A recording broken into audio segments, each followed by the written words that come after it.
I would like to wish you a nice day, and I would like to continue to sum up what are our main recommendations for the effective internal audit reporting are based on the findings and recommendations that were presented by my colleague Johann Riese from Austria. First of all, you cannot forget about what are the overall objectives of internal audit and your reports. Where are your audit reports are going to be used and who is going to use it. That is why it is important to have internal audit reporting very clear and understandable. For the auditees and the external users of internal audit reports, it is need to be said that the process is to be clear and understandable. Otherwise, the readers won't know how you came into your conclusions, why you identify the findings, and why are you coming with the recommendations.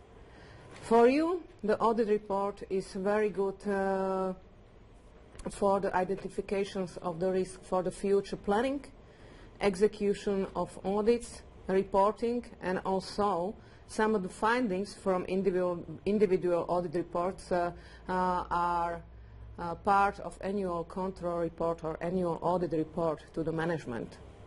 Do not forget who was audited, and based on this, you should explain what is added value of internal audit to the management. You are independent tool for the assessment and to get assurance where the system works and to safeguard the efficient use of public resources. This is why we are executing the audits, not just audit to be in place, but really to safeguard the efficient use of public resources. Do not forget about this when presenting the findings and the recommendations. Of course, you are here to prevent the failure of the system as it was intended. It's easier for the management to prepare corrective and preventive measures based on good recommendations when they were explained by you throughout the audit or throughout the negotiations over the draft of a report. And also, for very good added value for the management is that they are better prepared for any repressive actions in case they are coming. What possible problems could come out of reporting that what is the subordination of the internal audit unit? It really depends on the organization and who internal auditor reports to. Do not forget that you should be for follow-up actions. You should be aware who has responsibility for corrective and preventive measures, because you are the one later on to report, to follow up and to report whether your recommendations were implemented and whether they were effective as they were intended to. For the structure of internal audit reports, do not forget what should be stated, whether it was defined by law or the decree, and whether it is in compliance with your internal audit manual. My recommendation is that the structure shouldn't be changed too often, otherwise your readers cannot interpret it properly. It shall be written in clearly and easily, because do not forget that also external readers and external users can use it for their purposes. For example, European Court of Auditors, Supreme Audit Institution, or European Commission. Based on your findings and on your reports, they should come to the same conclusions as you did. Scope of audit shall be clearly described in the report. And if any limitations exist, please describe it properly. So maybe you did not have access to all information. It was not possible to interview someone, but the report should be quite clear about this. To sum up, when preparing audit report, think who to report to, whether these people know the situation of the organization the same way as you do.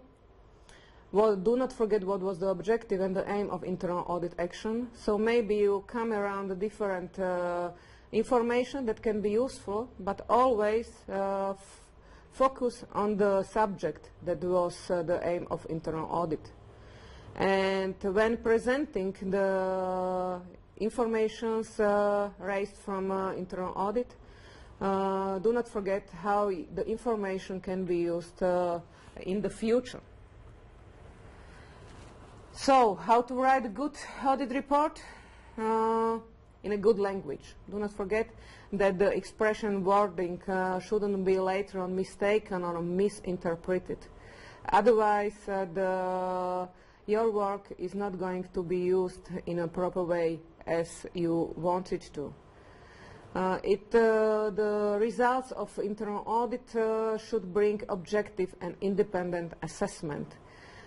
It doesn't matter what you think of the subject, it doesn't matter what you think about the people you were working with, it should be objective and independent. That is why from time to time it's useful to have rotation in the audit group, and also it should be the assessment of audit report by external party from time to time, whether you are really clear and understandable what you are writing in. You should be adding values for reasonable price, so coming with the recommendations that are not too expensive and that are not more expensive than that potential sanction coming from identified findings. You should present solutions, not just bring findings and what was happening, but this is the added value of any internal auditor. Present solutions, alternatives. Of course, there is management to decide about. It's not and never internal auditor to decide what is to be done. But you will be asked what should be done in the best way to have this efficient use of public resources. It's always good to have 4 eyes control of your audit report, at least 4 eyes control. When it is possible. Think who is user. Is it really written for the user that is going to read your audit report? Is it understandable? Maybe give it to someone who doesn't know the problem at all, whether he understands it the same way you intended to write it down. It shouldn't be too detailed, it shouldn't be too general. It should be used also useful for the follow-up actions, because any other auditor that is coming after you should come to the same conclusion and should be able to do the follow-up based on your conclusions and findings. And of course, it should be here to defend your opinions. It's not just audit report. You have audit file.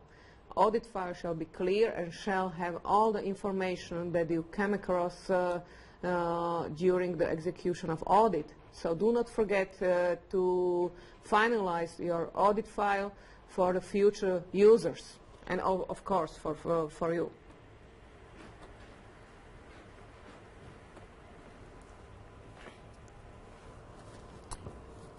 How the finding shall be described?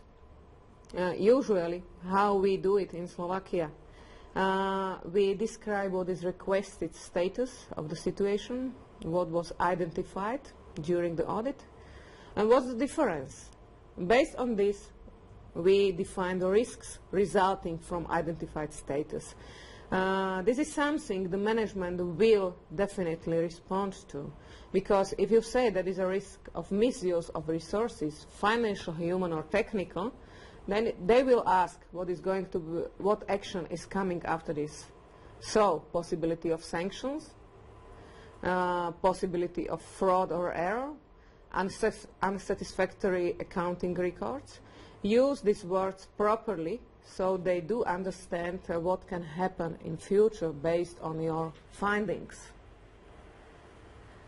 How to support good audit report and maybe use the expert knowledge of the others. So sometimes when you don't know how to write something, you ask someone who is more experienced with the topic.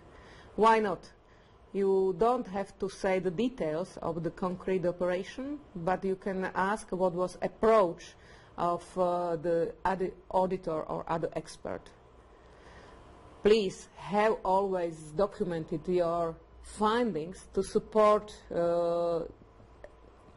your findings with the evidence. Otherwise, later on, it will be difficult to defend your conclusions. I am using this definition from standards for external auditors, how the audit file should look like. It should be organized the way that experienced auditor having no previous connection with audit to understand based on this the nature, timing and extent of audit procedures, results and audit evidence updates and significant matters arising during the audit and conclusions, of course. Do not forget that it's someone else coming after you saying whether he can rely or do not rely on the results of internal audit work. So this should be the aim of all internal auditors. Their work should be reliable for the others, and someone else can say that based also on the findings and recommendations from internal audit, system is working as intended. Thank you, and I wish you good luck in your future work.